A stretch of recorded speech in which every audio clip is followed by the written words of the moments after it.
Hello नमस्कार दोस्तों, मैं धर्मेंद्र कुमार रेलवे एम्प्लॉई स्वागत करता हूं आप सभी का आपके अपने यूट्यूब चैनल DHK स्टडी पर। दोस्तों, जैसा कि मैंने आपको एक शॉर्ट वीडियो के माध्यम से बताया था कि रेलवे ग्रुप डी का फॉर्म अप्लाई होना 23 जनवरी से शुरू हो गया है और आप लोगों को भी ये बात पता होगा कि रेलवे ग्रुप डी का फॉर्म जो है वो 23 जनवरी से अप्लाई होना शुरू हो गया है। ठीक है, और मैंने बताया था कि इसके बारे में जो भी इन्फॉर्मेशन होगा या मैं रेलवे में कैसे सेलेक्ट हुआ हूँ, मैंने क्या क्या पढ़ा, कहाँ से पढ़ा, इसका सिलेबस क्या है, कैसे इसका एग्ज़ाम होता है, कितने फेज में होता है, ये सब के बारे में आपको जानकारी देता रहूँगा। तो चलिए, इसी के सिलसिला में आज का ये पहला वीडियो है। तो सबसे पहले शुरू करते हैं इसका हम लोग एलिजिबिलिटी से कि आपकी योग्यता का क्या होना चाहिए।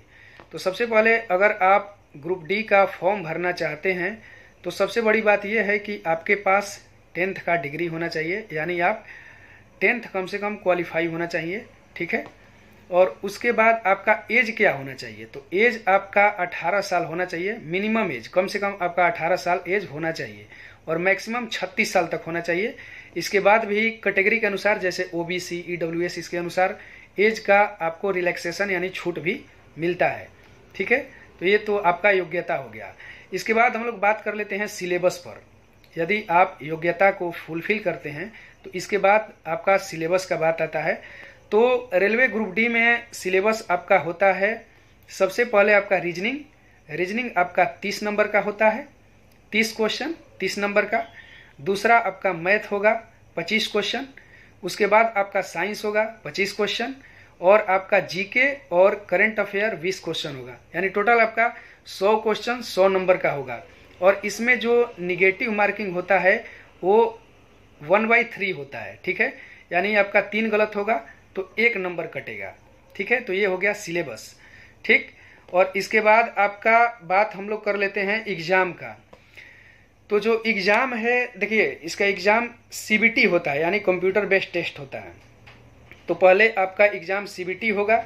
यदि आप CBT क्वालिफाई करते हैं तो उसके बाद आपको बुलाया जाएगा फिजिकल के लिए, फिजिकल एफिशिएंसी टेस्ट के लिए बुलाया जाएगा। और वहाँ भी फिजिकल आपको 2 तरह का देखने को मिलेगा रेलवे ग्रुप डी में। सबसे पहले आपको 4 मिनट, यदि आप लड़का हैं तो, यदि आप लड़का हैं यानी आप मेल कैटेगरी में आते हैं तो आपको 4 मिनट 15 सेकंड में 1 किलोमीटर का दौड़ लगाना होगा। ठीक है, और दूसरा आपका जो है वो 2 मिनट में 35 किलो वजन लेकर के 100 मीटर जाना होगा। ठीक है, तो ये 2 तरह का फिजिकल होता है और इसके लिए आपको एक ही चांस मिलता है, इसके लिए आपको कोई दूसरा चांस नहीं मिलता है। अगर मानिए आप रनिंग में डिस्क्वालीफाई हुए या फिर वेट कैरी वाला में डिस्क्वालीफाई हुए तो आपको वहीं से घर वापस आना होगा, आपका सारा मेहनत धरे धराए रह जाएगा। इसलिए फिजिकल पे भी विशेष ध्यान देना होगा।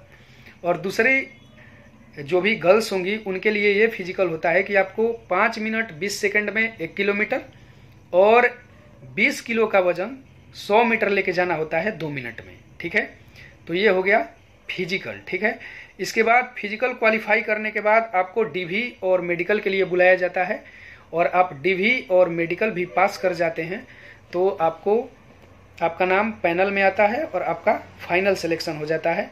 तो इस तरह से ग्रुप डी का जो सिलेक्शन होता है फेज बाय फेज ऐसे होता है। ठीक है, तो इस वीडियो में हम लोग इतना ही रखते हैं और आपका जो भी डाउट होगा आप कमेंट में पिन कीजिएगा, उसको कमेंट बॉक्स में कमेंट कीजिएगा। जो भी हमको लगेगा कि इस पे वीडियो बनाना चाहिए उसको हम कैरी करेंगे और बनाएंगे। ठीक है, उसके बाद हम इंटरव्यू भी लेके आएंगे इस चैनल पे सिलेक्टेड कैंडिडेट का। ठीक है, अलग अलग कैंडिडेट है जैसे पॉइंट्समैन, ट्रैकमैन, ट्रैक मशीन। जैसे मैं अभी खुद ट्रैक मशीन में हूँ तो ट्रैक मशीन में क्या सुविधा है क्या नहीं है सारा मैं बताने का प्रयास करूँगा। धीरे धीरे वीडियो के माध्यम से एक एक वीडियो आते रहेगा जैसे जैसे समय मिलेगा, क्योंकि यहाँ मैं भी ड्यूटी में हूँ तो समय निकाल करके वीडियो बनाना पड़ता है। तो जैसे जैसे समय मिलेगा वीडियो आप लोगों के लिए मैं बनाऊँगा, ये प्रयास रहेगा मेरा। जो भी डाउट हो आप लोग अपना कमेंट बॉक्स में शेयर कीजिए। Thank you so much.